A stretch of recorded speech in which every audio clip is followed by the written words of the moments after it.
Israel के अपर Galilee पर hijab के हमले, अपर गैलिली पर हिजबुल्लाह के ड्रोन हमले, आयरन डोम ने गिराए हिजब के 2 ड्रोन।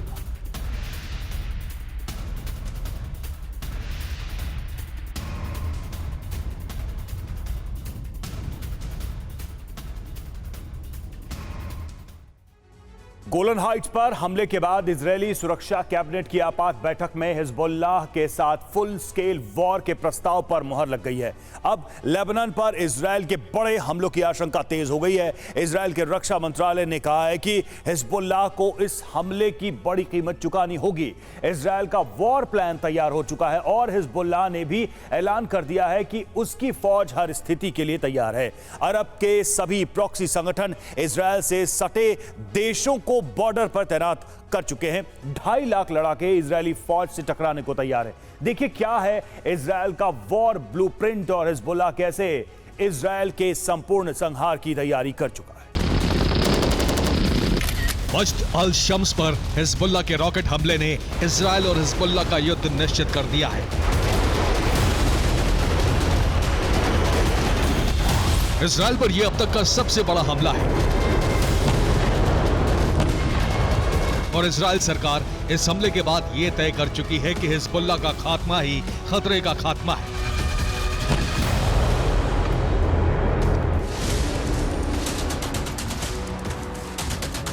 इजरायल के प्रधानमंत्री ने अपनी सुरक्षा कैबिनेट की बैठक बुलाई और इस बैठक में हिजबुल्लाह पर हमलों का वॉर प्लान तैयार किया।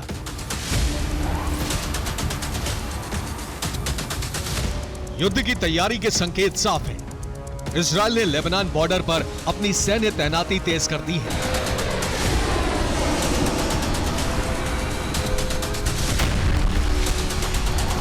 खुफिया रिपोर्ट है कि 3 अगस्त को ऑल आउट जंग शुरू होने वाली है।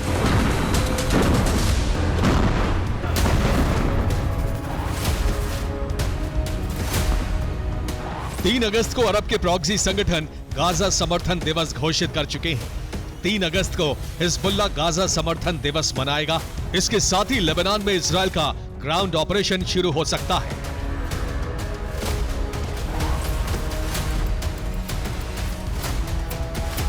बड़े युद्ध की तैयारी के साथ ही इजरायल ने लेबनान मश्त अल शम्स के प्रतिशोध में हमले शुरू कर दिए हैं।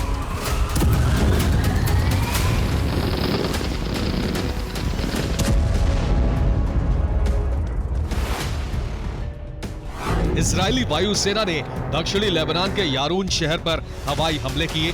इन हमलों में यारून में हिजबुल्लाह के कई ठिकाने नष्ट हो गए।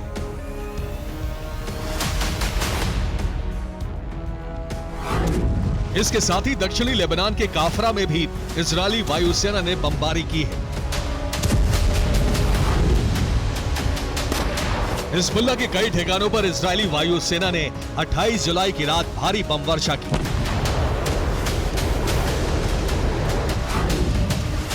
ये तस्वीरें लेबनान के शिहाइन की हैं, जहां इजरायली वायुसेना ने मिसाइल और बम हमले किए हैं। 28 जुलाई की रात इजरायली वायुसेना के फाइटर जेट्स बैरूत के आसमान पर गरजते नजर आए। ये जेट आवाज की रफ्तार से ज्यादा तेज उड़ान भर रहे थे और जेट का आफ्टर बर्नर इफेक्ट जमीन से नजर आ रहा था।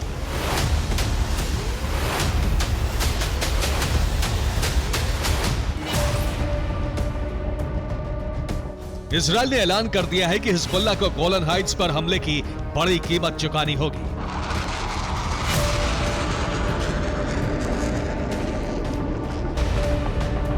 हिजबुल्लाह पर हमले की तैयारियां हो चुकी हैं और यह हमला कितना भयंकर होगा इसका अंदाजा इजरायल के नेगेव और गैलिली क्षेत्र के मंत्री के बयान से लगाया जा सकता है।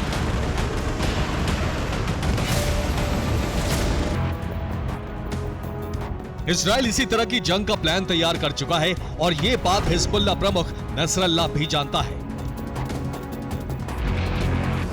इसीलिए इजरायल पर हमलों की रेंज बढ़ा दी गई है और उसके सैन्य बेस पर रॉकेट बरसाए जा रहे हैं।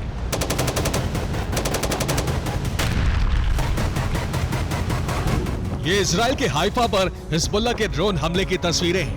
इस हमले से इजरायल के गेवात सेटलमेंट के बड़े इलाके में आग लग गई। इजराइल के वॉर प्लान की भनक लगते ही हिजबुल्लाह ने ऐलान कर दिया है कि वो किसी भी स्थिति के लिए तैयार है और इजराइल बॉर्डर पर लड़ाके युद्धाभ्यास में जुट गए हैं।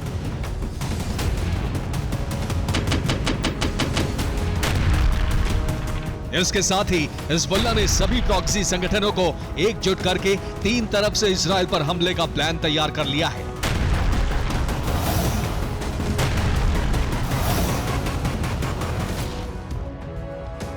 और हिजबुल्लाह की अपील पर अरब के प्रॉक्सी संगठन युद्ध के लिए इजराइल के आसपास वाले देशों में पहुंचने लगे हैं। लेबनान में हिजबुल्लाह मौजूद है और सीरिया, इराक में लड़ाके पहुंचने लगे हैं। पाकिस्तान से ज़ैम्बिया ब्रिगेड के लड़ाके सीरिया पहुंच चुके हैं। अफगानिस्तान से फातमिया ब्रिगेड के लड़ाके भी सीरिया पहुंच चुके हैं। इन दोनों संगठनों की सीरिया के अल बुकामल में IRGC हेडक्वार्टर में बैठक हुई है। हिजबुल्लाह का प्लान सीरिया, इराक और लेबनान से इजराइल पर हमले करना है। इराक के 1,50,000 लड़ाके इजराइल पर हमला करेंगे। हमला करने के लिए इराकी रेजिस्टेंस के लड़ाके सीरिया पहुंचने लगेंगे और लेबनान से हिजबुल्लाह के हमले तेज हो जाएंगे। सीरिया से ज़ैम्बिया और फातमिया ब्रिगेड के हमले शुरू हो जाएंगे।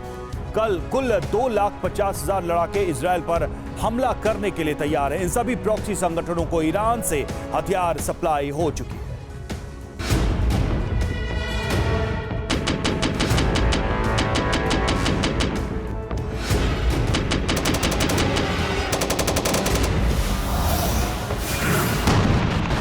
ये सभी लड़ाके इराक, सीरिया और लीबिया में अमेरिकी सेना के खिलाफ जंग लड़ चुके हैं।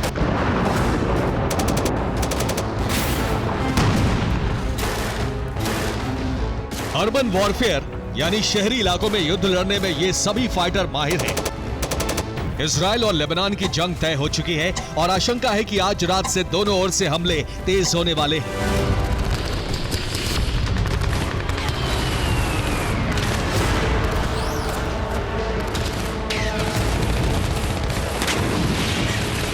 कई एयरलाइंस ने बैरूत की उड़ानें रद्द कर दी हैं।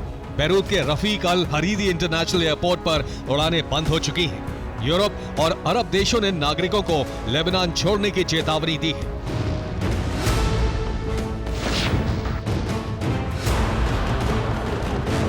क्योंकि पूरे अरब के प्रॉक्सी अपने बेस छोड़कर इजराइल के साथ बड़ी जंग का ऑपरेशन छेड़ चुके हैं।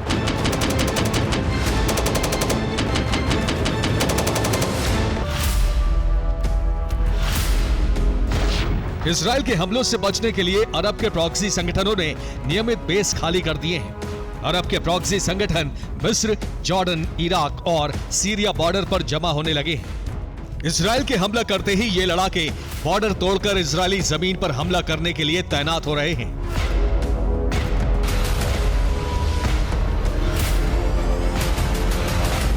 हिजबुल्लाह ने कहा है कि इजराइल पर ऐसे हथियारों से हमले होंगे जो अब तक युद्ध में इस्तेमाल नहीं हुए और ईरान को क्लीन चिट देने के लिए यह भी कहा है कि उसके जखीरे में ईरान से बेहतर और विनाशक हथियार मौजूद हैं।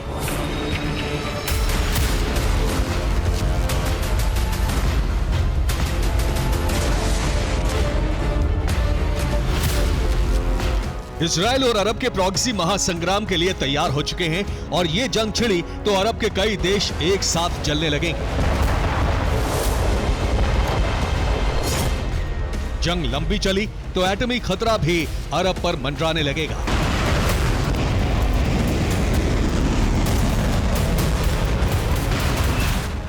Bureau report, TV9 Bharatvarsh. और खबर रूस यूक्रेन जंग के मैदान से। डोनेस्क में रूसी सेना के बम से हमले और नोवोसियोर्स्क पर UPAB 1500 बम से हमले ही किए गए हैं। यूक्रेन के 3 हथियार गोदाम तबाह।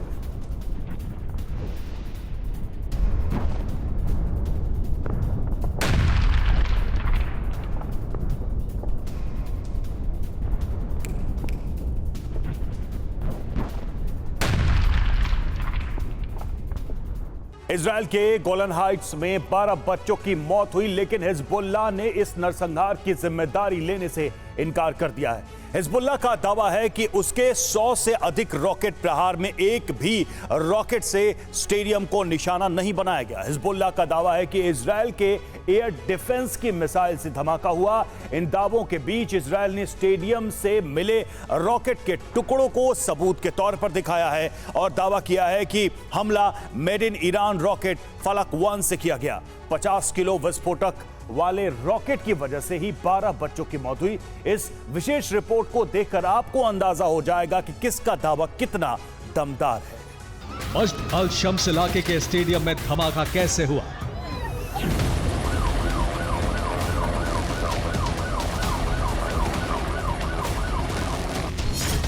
फुटबॉल खेल रहे 12 बच्चों की जिंदगी कैसे खत्म हुई?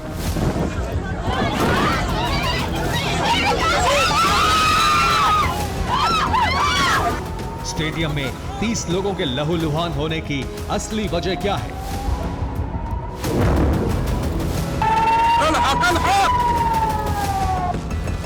ये सवाल इसलिए क्योंकि पिछले कई दिनों से लेबनान की सीमा से इजराइल पर रॉकेट प्रहार करने वाला प्रॉक्सी संगठन इस हमले से इनकार कर रहा है।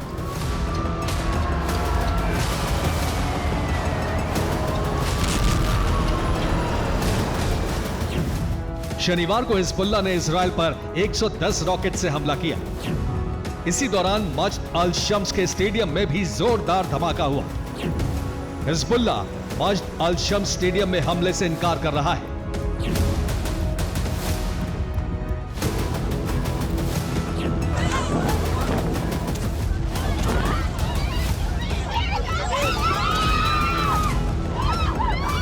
हिजबुल्लाह वही संगठन है जो इजराइल पर हमले के कई वीडियो जारी कर चुका है।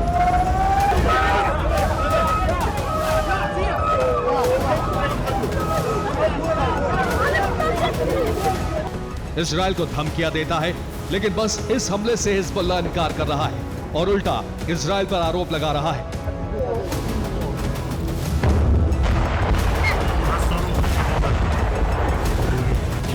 हिजबुल्लाह का दावा है कि इजराइल के एयर डिफेंस सिस्टम की मिसाइल मिस फायर हुई। आयरन डोम की मिसाइल हवा में जाकर स्टेडियम में गिरी। आयरन डोम की मिसाइल में धमाके से 12 बच्चों की मौत हुई। लेकिन इजराइल का दावा है कि स्टेडियम में धमाके की वजह है फलक 1 रॉकेट।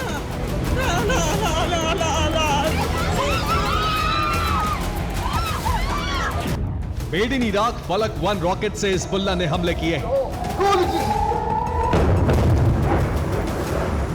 TV9 भारतवर्ष ने इन दोनों दावों की पड़ताल की है। स्टेडियम में धमाके की इस पहेली के किरदारों को पहले आप समझ लीजिए। इजराइल के दावे के मुताबिक हिजबुल्लाह ने ईरान के फलक 1 रॉकेट से हमला किया। दूसरा किरदार आयरन डोम की तामीर मिसाइल है, जिससे धमाके का दावा हिजबुल्लाह कर रहा है।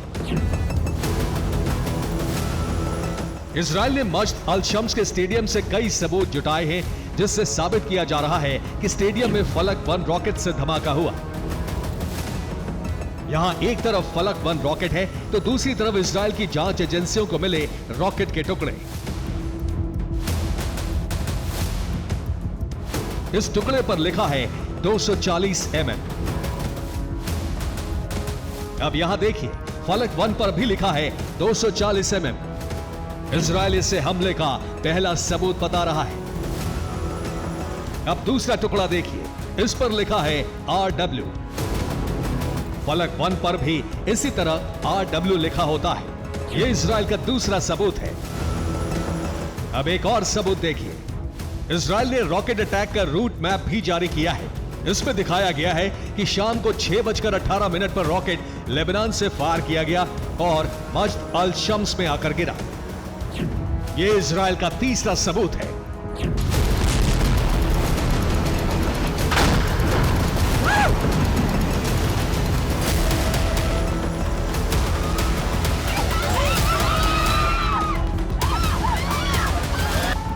हिजबुल्लाह की तरफ से कोई सबूत नहीं दिया गया है, लेकिन हिजबुल्लाह के दावे में दम इसलिए है क्योंकि आयरन डोम हमास के हमले के बाद से ही कई बार नाकाम साबित हुआ है। हिजबुल्लाह के आयरन डोम वाले दावे की पड़ताल से पहले आपको आयरन डोम से जुड़ी कुछ अहम बातें बता देते हैं।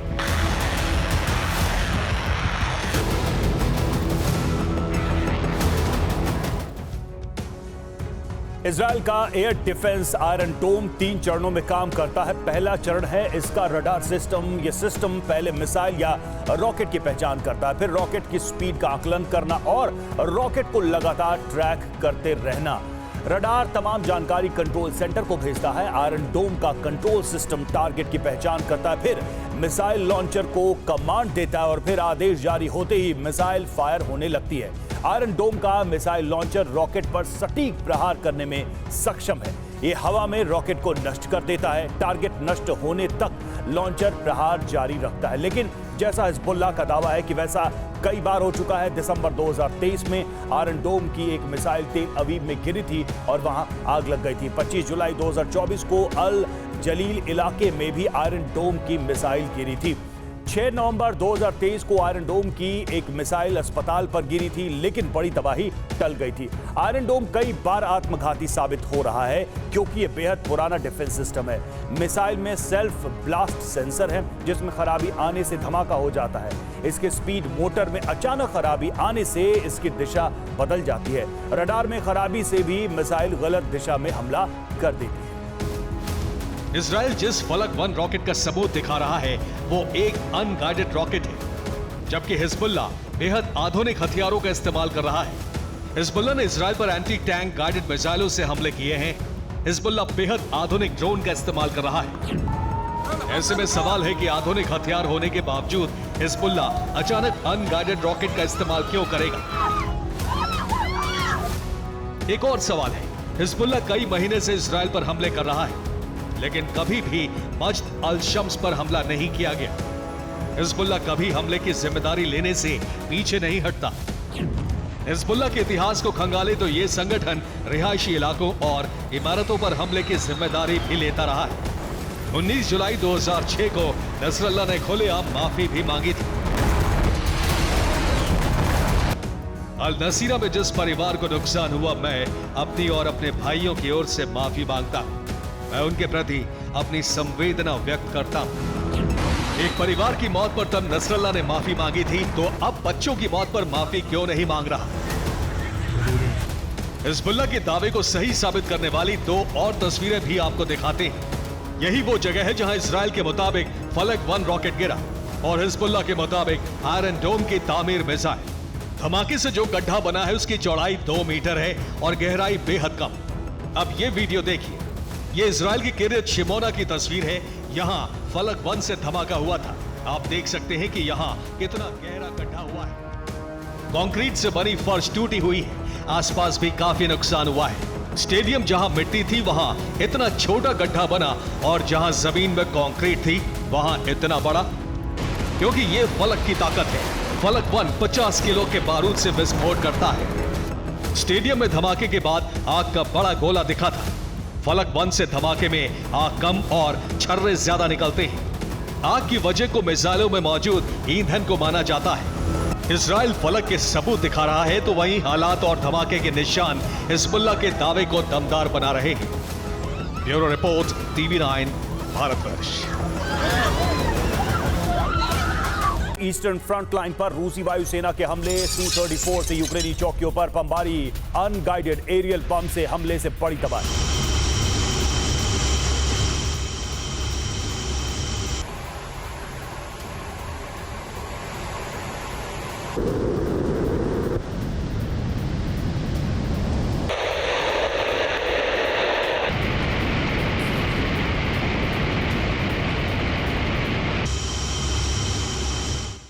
पुतिन ऑपरेशन कीव 2.0 शुरू करने वाले हैं, लेकिन इस बार कीव पर प्रहार मिसाइलों से नहीं बल्कि रूस के नए और एडवांस ड्रोन से होगा। रूस का दावा है कि इस ड्रोन को रोकना किसी भी एयर डिफेंस सिस्टम के लिए बेहद मुश्किल है। इधर जेलेंस्की को रूस के नए हथियार की खबर है। उन्होंने कीव की सुरक्षा में गोरिल्ला कवच एक्टिवेट कर दिया है। यूक्रेन की सेना रूसी सरजमीन को हर घंटे दहला रही है, लेकिन सवाल है कि क्या इन हथकंडों से यूक्रेन रूस को कीव पर हमले से रोक पाएगा। इस रिपोर्ट में अब क्रीमिया के क्रोध से कीव का बच पाना मुश्किल है।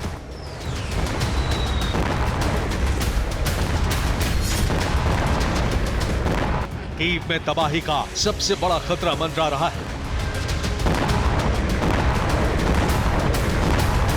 इन आशंकाओं के बीच है रूसी राष्ट्रपति का ऑपरेशन कीव विजय।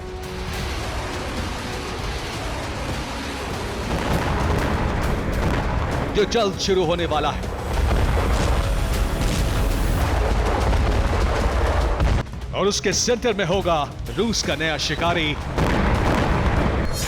Zebra drone. रूस का दावा है कि इसकी एडवांस तकनीक की काट यूरोप के पास नहीं है। इस ड्रोन के सामने कीव की सुरक्षा के लिए तैनात डिफेंस सिस्टम पूरी तरह फेल हो जाएंगे।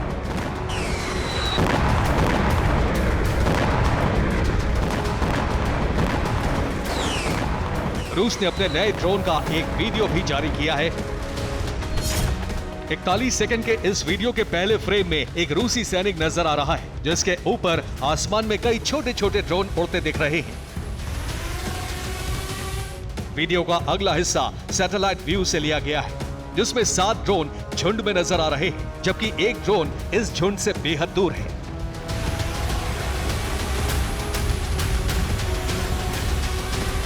वीडियो के अगले फ्रेम में ये ड्रोन अपने अपने टारगेट्स पर हिट होते हुए नजर आ रहे हैं।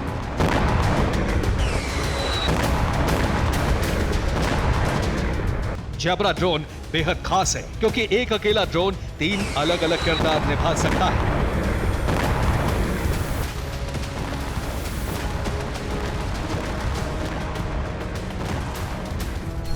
नंबर 1, टोही ड्रोन। जैबरा ड्रोन का इस्तेमाल दुश्मन पर नजर रखने के लिए किया जा सकता है। नंबर 2, आत्मघाती ड्रोन। ये एक आत्मघाती ड्रोन की तरह टारगेट्स को तबाह कर सकता है। Number 3, swarm drone. ये ड्रोन आपस में कम्युनिकेट कर दुश्मन पर एक साथ धावा बोल सकते हैं।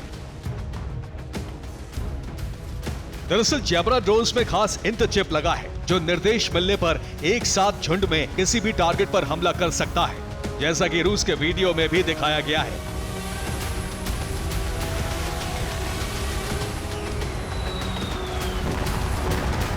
वहीं उस झुंड का एक ड्रोन किसी दूसरे टारगेट पर अलग एंगल से हमला कर सकता है। जैबरा की ताकत सिर्फ इतने ही नहीं, इसे जहां सीधे टारगेट पर लॉक करके दागा जा सकता है, वहीं ट्रांसपॉन्डर के जरिए इसकी दिशा भी बदली जा सकती है। हालांकि इस ड्रोन की वॉरहेड ले जाने की क्षमता और टारगेट रेंज क्या है, इसकी कोई जानकारी अभी तक सामने नहीं आई है। जैबरा ड्रोन के जरिए रूसी राष्ट्रपति ने कीव फतेह का प्लान तैयार किया है और उस पर बीते 1 महीने से काम भी चल रहा है।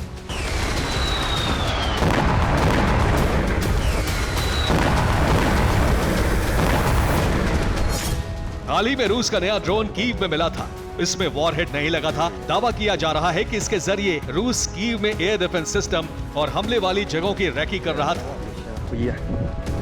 एक तरफ रूस के नए ड्रोन से कीव में दहशत है, वहीं डोनेस्क से यूक्रेन के लिए बुरी खबर आ रही है। डोनेस्क में रूसी फौज के आगे बढ़ने का सिलसिला जारी है। रूस ने 2 और इलाकों पर कब्जा कर लिया है।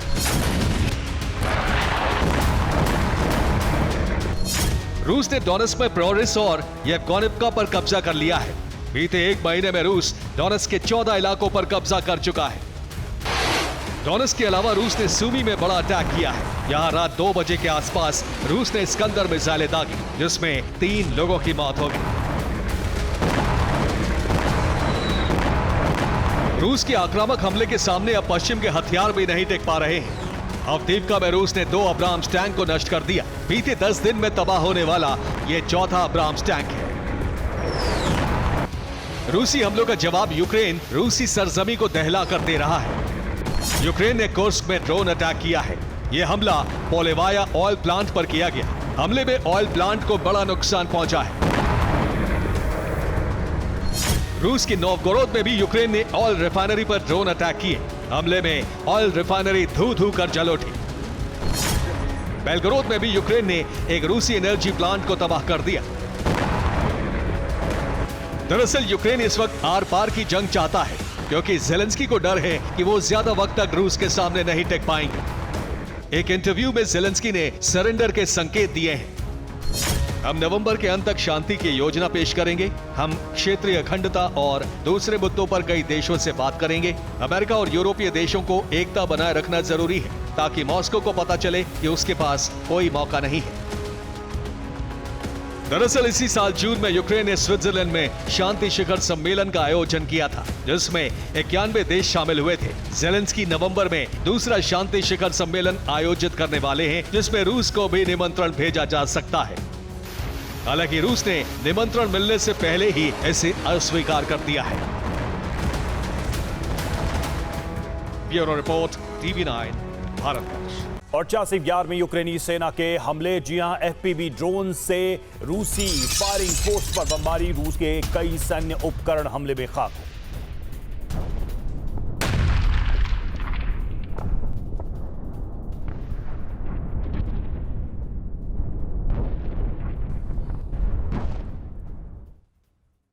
रूस यूक्रेन युद्ध का दायरा बढ़ चुका है। युद्ध की आग यूरोप से निकलकर अफ्रीका तक पहुंच चुकी है। अफ्रीकी देश माली में 15 वैगनर लड़ाकों को विद्रोहियों ने मार गिराया। माली में हालात बेकाबू हो रहे हैं। अब माली के सैनिकों और वैगनर लड़ाकों पर लगातार हमले हो रहे हैं। माली गृह युद्ध में झुलस रहा है। रूस का दावा है कि इन हमलों के पीछे यूक्रेन का हाथ है, क्योंकि यूक्रेनी कमांडो माली में विद्रोहियों को मिलिट्री ट्रेनिंग दे रहे हैं। ये वीडियो माली के विद्रोही गुट तुआरेग ने जारी किया है। दावा किया है 15 से ज्यादा वैगनर लड़ाके मार गिराए हैं। साथ ही 20 से ज्यादा माली सेना के कमांडो को भी हमले में मार दिया। पिछले 3 दिन से अल्जीरिया सीमा के पास तुआरेग विद्रोहियों से वैगनर लड़ाकों की भिड़ंत चल रही थी, जिसमें तुआरेग विद्रोही हावी हो गए।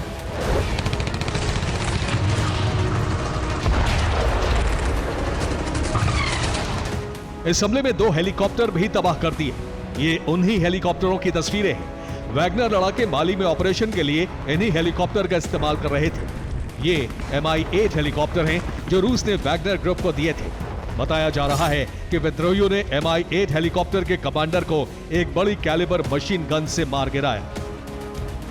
तुआरेग विद्रोही अब फ्रांस के सैनिकों द्वारा छोड़े गए हथियारों का इस्तेमाल कर रहे हैं। ये हमला उन्हीं हथियारों से किया गया। आपको बता दें, माली साल 2012 से सिविल वॉर से जूझ रहा है। हालांकि 2015 में विद्रोही गुट और सरकार के बीच समझौता भी हुआ था, लेकिन वो ज्यादा दिन नहीं चल पाया। अब से पहले फ्रांस के सैनिक स्थिति को काबू कर रहे थे। UN पीस मिशन के तहत माली, बुर्किना फासो और नाइजर सरकार पर फ्रांस का कंट्रोल था।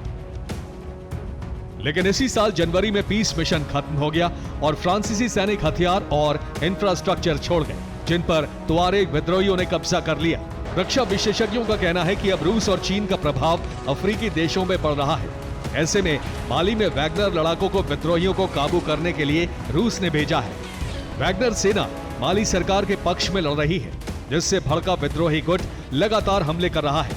यहाँ तक कि 3 दिन पहले 20 गांव वालों को भी मार दिया था। इसी पर जवाबी कार्रवाई करने वैगनर लड़ाके अल्जीरियाई बॉर्डर के पास पहुंचे थे, जहां घात लगाकर बैठे तुआरेग विद्रोहियों ने 15 वैगनर लड़ाकों को मार गिराया। माली में हालात फिर से बेकाबू हो रहे हैं। कहा जा रहा है वैगनर ग्रुप से लड़ने के लिए यूक्रेन की मिलिट्री यूनिट विद्रोहियों को ट्रेनिंग दे रही है। कुछ तस्वीरें वैगनर ग्रुप की तरफ से जारी की गई हैं, जिससे पता लगता है कि यूक्रेन रूस के खिलाफ अफ्रीका में भी मोर्चा खोल चुका है। यानी अब जंग का दायरा यूरोप से अफ्रीका तक जा पहुंचा है। Bureau report, TV9 Bharatvarsh. Donetsk में नीपर नदी पर रूस यूक्रेन की जंग और रूसी सेना ने MLRS से बरसाए रॉकेट। पश्चिमी छोर पर यूक्रेन के कई ठिकाने तबाह किए हैं इस हमले में।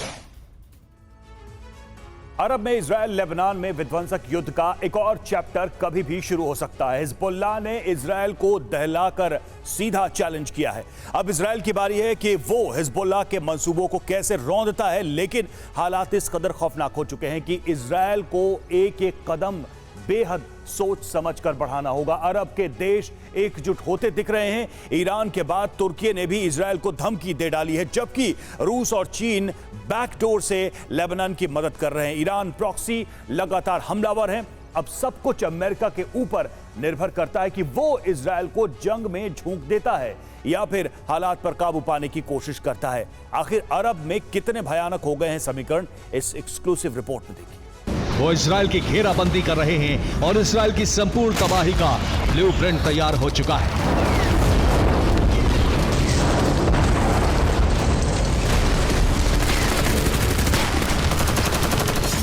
अभी तक इजराइल हमास, हिजबुल्लाह, हूती और दूसरे प्रॉक्सी गुटों के हमले झेल रहा था। इजराइल को तबाह करने की धमकी ईरानी प्रॉक्सी दे चुके हैं। उन्हें लगातार हथियार ईरान और रूस से मिल रहे हैं। इजराइल बड़े संकट में घिर चुका है।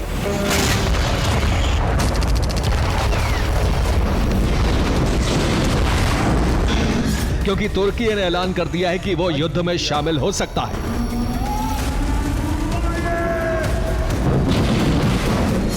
इजराइल को दहलाने की धमकी खुद तुर्की के प्रेसिडेंट रेजब तैयब एर्दोआन ने दी है। उनका कहना है अगर तुर्की की फोर्स लीबिया और नागोर्नो काराबाख में घुस सकती है तो इजराइल में भी दाखिल हो सकती है।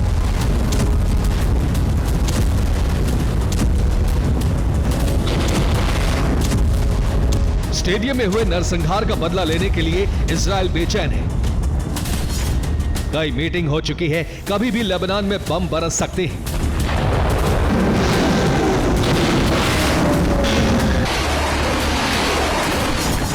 लेकिन तुर्की के ऐलान से इजराइल की परेशानी बढ़ गई है।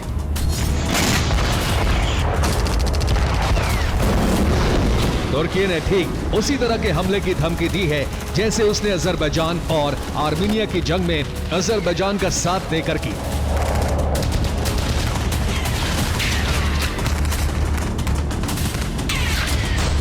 तुर्की की सेना 4 साल पहले सितंबर 2020 से लेकर नवंबर 2020 तक नागोर्नो काराबाख में घुसी थी।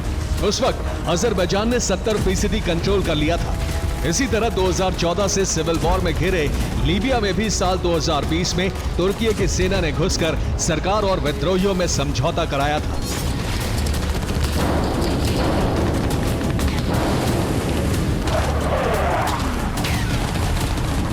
नागोर्नो काराबाख में तुर्की अजरबैजान के साथ था, जिसमें वो आर्मीनिया का साथ दे रहे अमेरिका के खिलाफ खड़ा था, जबकि तुर्की नेटो का सदस्य है। लीबिया में तुर्की ने अमेरिका समर्थित गुट का समर्थन किया था और सरकार विद्रोहियों के बीच समझौता कराया था।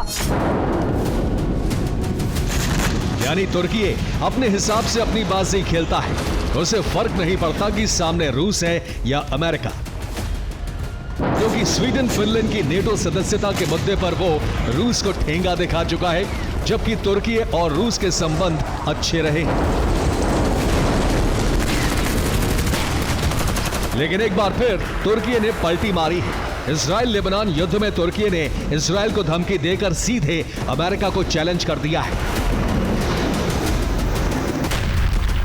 जबकि रूस से दोस्ती निभाता दिख रहा है।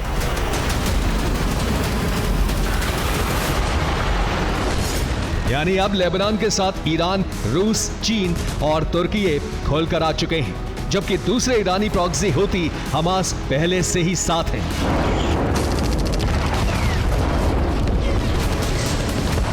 तुर्की ईरान साथ मिलकर सारे अरब देशों को एकजुट करना चाहते हैं, जिससे इजराइल और अमेरिका के वर्चस्व को सीमित किया जा सके। तुर्की के राष्ट्रपति इजराइल को धमकाकर अरब देशों का भरोसा जीतना चाहते हैं, जिससे खलीफा बनने की ख्वाहिश को आगे बढ़ा सके।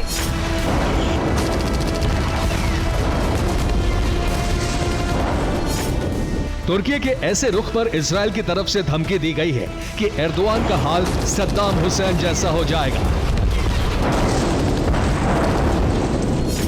इजराइल के विदेश मंत्री ने सद्दाम के साथ एर्दोआन की फोटो भी सोशल मीडिया पर पोस्ट की है, जिसमें लिखा है, इजराइल को धमकी देना बताता है एर्दोआन सद्दाम हुसैन के रास्ते पर चल रहे हैं। मैं उनको याद दिला दूं कि वहां क्या हुआ था, सद्दाम हुसैन का अंत कैसे हुआ था। यानी इजराइल एक बड़े युद्ध की तैयारी कर चुका है। वो लेबनान, ईरान और तुर्की से एक साथ टकराने को तैयार है। इजराइल को पता है कि अगर रूस युद्ध में उतरा तो अमेरिका भी पीछे नहीं हटेगा। और तुर्की ने अपने overseas military base war ready कर दिए हैं। पहला बेस उसका बोस्निया में है, दूसरा मिलिट्री बेस कोसोवो में है, जबकि तीसरा अल्बानिया और चौथा लीबिया में है। तुर्की ने अपना बेस माली, सूडान में भी बनाया हुआ है। साथ ही सेंट्रल अफ्रीका रिपब्लिक के अलावा सोमालिया तक में भी बेसेस हैं तुर्की के। मिडिल ईस्ट में 9वां मिलिट्री बेस कतर में है। इसके अलावा अफगानिस्तान, अजरबैजान, इराक, सीरिया में भी तुर्की का सैन्य ठिकाना है। लेबनान बेस पर भी तुर्की डिप्लॉयमेंट बढ़ा रहा है, जबकि भूमध्य सागर में मौजूद साइप्रस पर भी उसका नेवल बेस है। साथ ही 16वां बेस TCG एंडोलू है, जो एक फ्लोटिंग बेस है। तुर्की के 16 मिलिट्री बेस में से 6 सैन्य ठिकाने नाटो के साथ मिलकर तैयार किए, जबकि 6 सैन्य ठिकानों पर तुर्की का फुल कंट्रोल है। इन तमाम ठिकानों का इस्तेमाल इजरायल पर हमले के लिए कर सकता है, क्योंकि तुर्की सैन्य ठिकानों के बीच में इजरायल घिर गया है।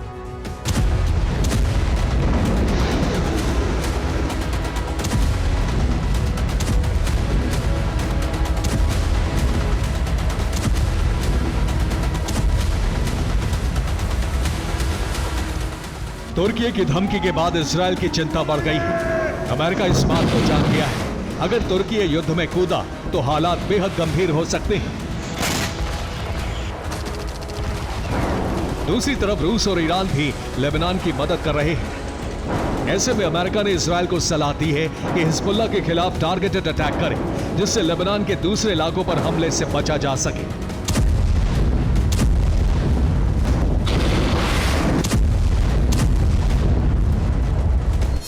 पेंटागन ने कहा है, हम इजरायल को हमले से नहीं रोक रहे हैं, लेकिन हम हमलों को सीमित करने के लिए कह रहे हैं, जिससे स्थिति काबू में रहे। हम बैरूत पर IDF के स्ट्राइक को लेकर चिंतित हैं।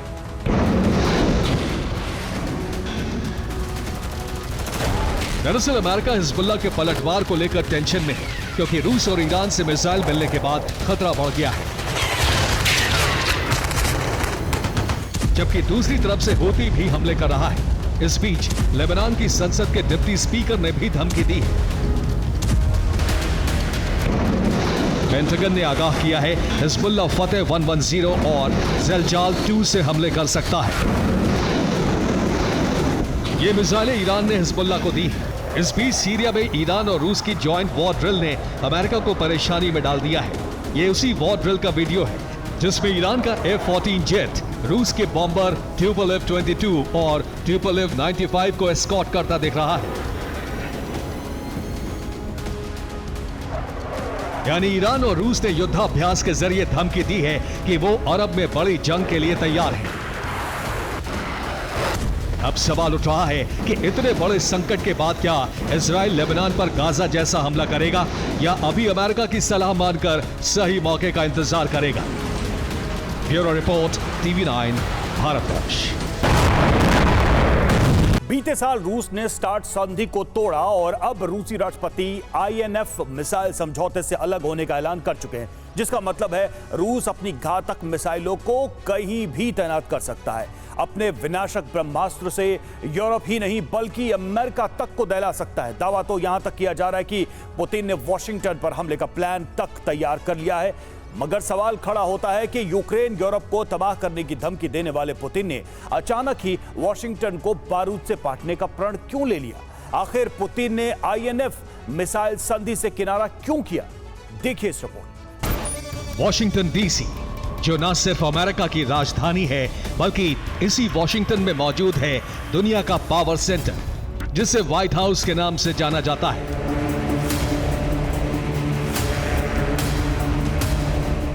इतना ही नहीं, इसी वॉशिंगटन में मौजूद है दुनिया की सबसे ताकतवर सेना का हेडक्वार्टर, जो पेंटागन के नाम से मशहूर है।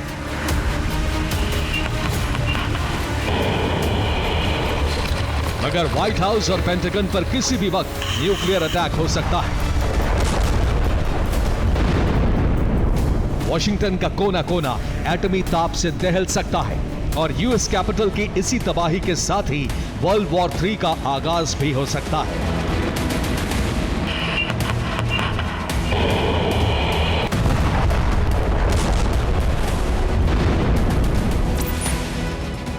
अब सवाल यह है कि अचानक ही वॉशिंगटन में एटमी कोहराम मचने की आशंका क्यों जताई जा रही है? क्यों व्हाइट हाउस और पेंटागन में मिसाइल हमले के कयास लगाए जा रहे हैं? तो उसके पीछे की वजह है रूसी प्रेसिडेंट पुतिन का ऐलान, INF संधि पर ताजा बयान।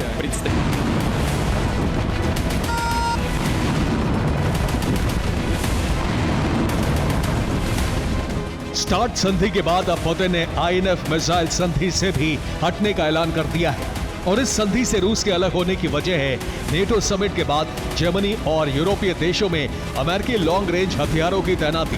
दरअसल इसी महीने वॉशिंगटन में नेटो की बैठक हुई जिसमें फैसला लिया गया कि यूरोपीय देशों में जल्द लॉन्ग रेंज मिसाइलों की तैनाती होगी। पेंटागन यूरोपीय देशों को मिसाइलों की खेप सप्लाई करेगा। टॉमाहॉक और SM-6 जैसी मिसाइलें पेंटागन यूरोप भेजेगा। जर्मनी में सबसे पहले लॉन्ग रेंज मिसाइलें तैनात की जाएंगी। नेटो के इस ऐलान के साथ ही पुतिन आग बबूला हो गए। उस दौरान क्रेमलिन ने जर्मनी समेत यूरोप के तमाम देशों और उनकी राजधानियों को दहलाने की वार्निंग तक दी।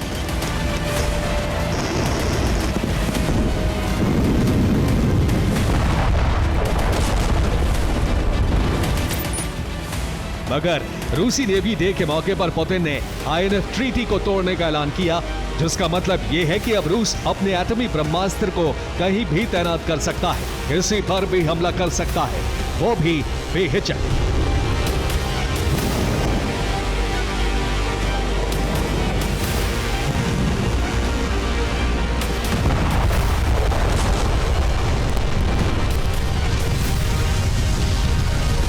ऐसे में आप भी सोच रहे होंगे कि आखिर INF मिसाइल संधि क्या है, इसे कब लागू किया गया और इस संधि से जुड़े कायदे कानून क्या थे। तो आपको बता दें, साल 1987 में अमेरिका और सोवियत रूस के बीच INF संधि हुई। समझौते पर रोनाल्ड रीगन और मिखाइल गॉर्बाचेव ने हस्ताक्षर किए। संधि के तहत मध्यम दूरी के मिसाइलों के उत्पादन को सीमित किया गया। 500 से 5,500 किलोमीटर रेंज वाली मिसाइलों की तैनाती पर प्रतिबंध लगा। INF संधि में पारंपरिक और परमाणु दोनों प्रकार की मिसाइलें शामिल थी। कोल्ड वॉर के दौरान जब अमेरिका और सोवियत रूस में विनाशक हथियारों की होड़ लगी हुई थी, उस दौरान ही अमेरिकी राष्ट्रपति रोनाल्ड रीगन और सोवियत नेता मिखाइल गॉर्बाचेव ने INF यानी इंटरमीडिएट रेंज न्यूक्लियर फोर्सेस संधि की, ताकि विध्वंसक तबाही पर रोक लगाई जा सके।